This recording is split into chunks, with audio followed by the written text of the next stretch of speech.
On the IRS website, it told us the HTTPS. So usually when you're looking at a website, it'll kind of tell you like, hey, this HTTPS is something different. So we saw on the IRS website that S means security. That is extremely important. Nearly every website that is legitimate uses HTTPS. This is especially important if you're doing any sort of payment online, right? Like if you're trying to pay a bill or anything like that, you want to make sure it says HTTPS, right? That is super, super critical. So here's some fun nostalgia. You guys, I want you to make a choice. We're going to choose a store to walk into. Which store should we go into? You tell me. Should we go into service merchandise or should we go into Circuit City?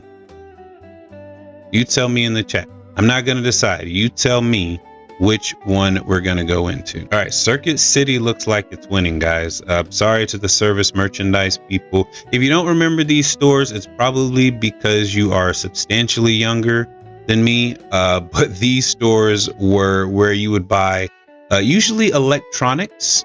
They sold electronics starting back maybe in the 80s or 70s. They were very, very popular. If there was a strip mall in your town in America, you would have one of these stores. Extremely, extremely common for us to go to these stores sometimes every weekend just to look. What was fun about this, and I'm sure you guys remember this, they always had big screen TVs. I don't know why we were so obsessed with the big screen TVs in the stores, but they'd have a TV nearly as big as the wall, and it was always like a treat. They have a camera set up and you could walk by and see yourself on the big screen TV. We always loved that for some reason. Why? I don't really have an answer for why. I don't know, but it was very much a thing, and I'm sure the parents watching would agree. Let's go into Circuit City though. Imagine we're walking into Circuit City, and instead of having like aisles with the hanging signs to let us know where things were, what if instead of that, as soon as you walked in, as soon as you passed the little security things up front, they just had everything in the store just like piled up right there. Not it's just there, right? Some of it not even unpacked, right? It's just up front in the store, unlabeled boxes just out there, and you would have to sort it through. All the TVs, all the computers, all the corded phones, all the stereo systems, those big screen TVs, they're just out there on the floor as soon as you walk in. Everything in storage, everything in the bathroom, the break room, the offices, the loading dock, the forklifts, they just, as soon as you walk in the store, it's just right there. And it's a mess. Let me ask you something. How confident would you feel to walk into that store and want to engage and want to buy something? You wouldn't.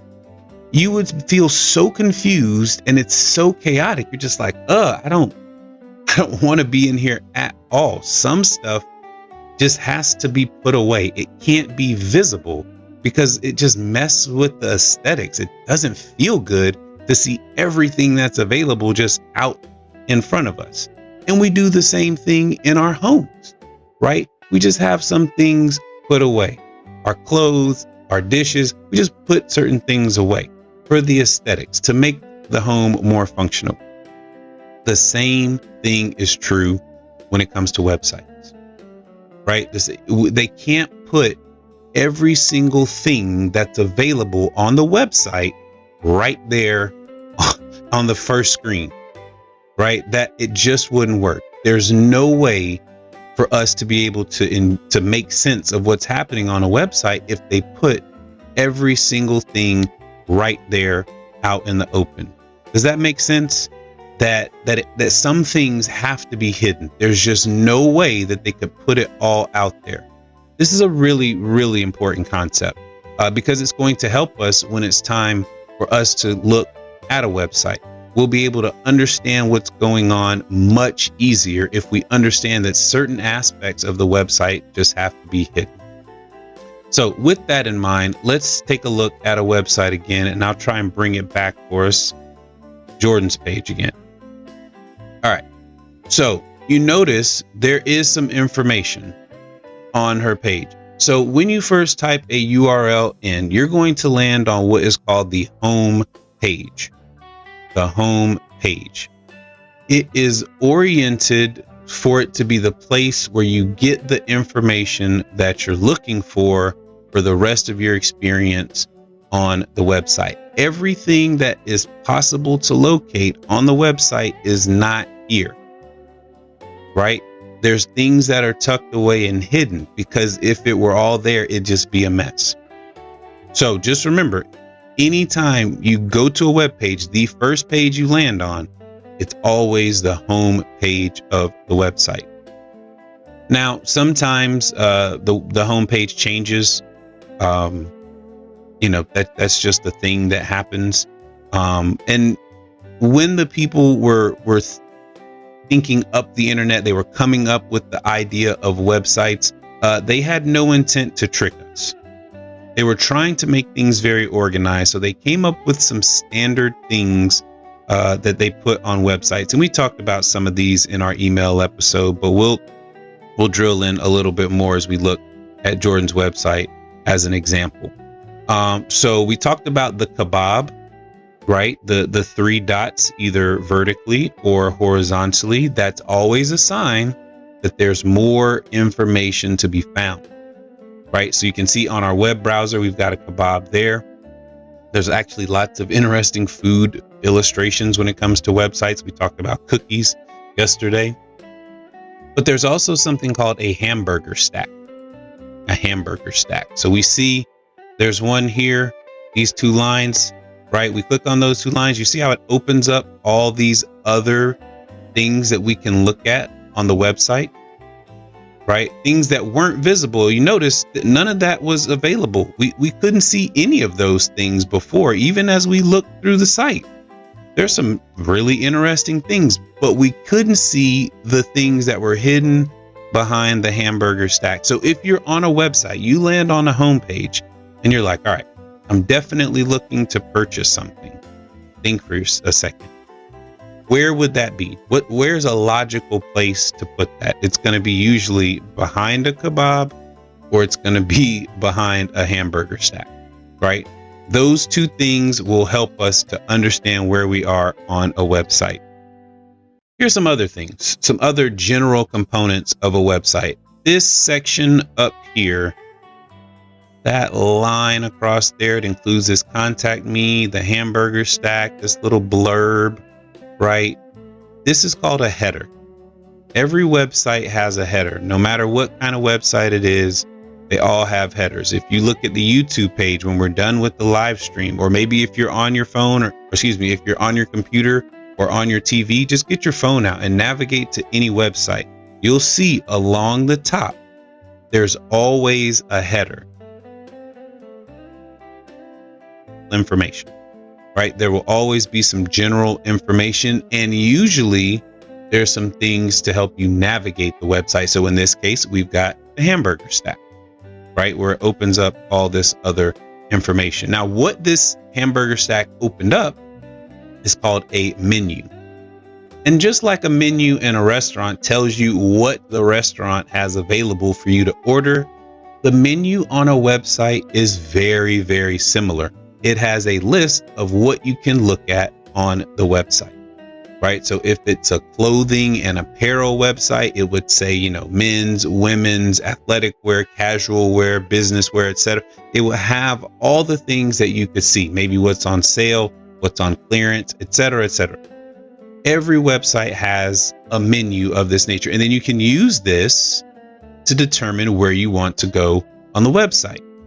We'll close that because we want to look at some more elements.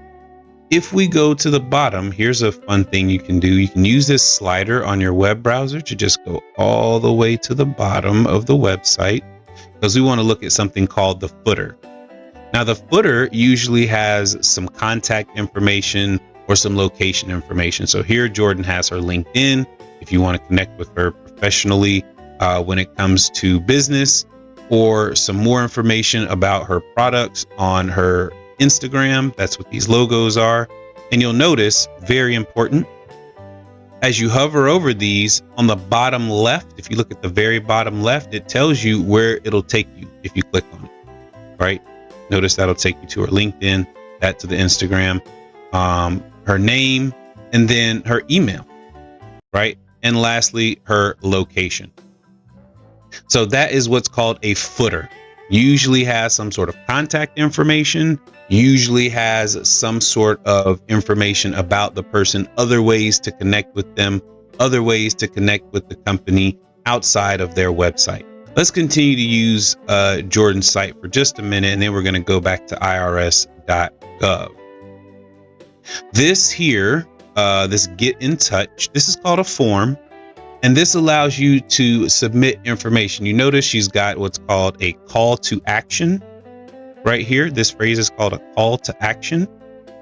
I'd love to hear from you. Let's work, right? So she wants to hear what your name is, what your email address is, right? And what she can do for you. So that form is very common on websites of all sorts. Even for shopping websites, even for educational websites, they'll have forms, or maybe you can sign up for a newsletter, or maybe you can sign up to get other information. Forms are very, very common. And in most cases, they're not going to share that information. They want to use it so that they can get in contact with you. So if you're on a website and you see a form like this, usually that's something that's pretty safe. You don't want to be, like we said yesterday, I'm not an expert, but I'm no dummy. You want to be aware that you're on a legitimate website if you're going to fill out a form. We talked about the call to action now. So between the header and the footer, we call this the main content, right? So in the case of Jordan's website, she's got some pictures. I'm going to guess these are dragon fruit macarons there. I don't know what that is. It looks like peanut butter. It's delicious, but we're seeing two things, right? We're seeing that she can bake, and that she is a photographer and a food stylist, right? All that is being highlighted in the images here. So that's the main contact. This is all branded for her as an individual. That is the main content section of a website.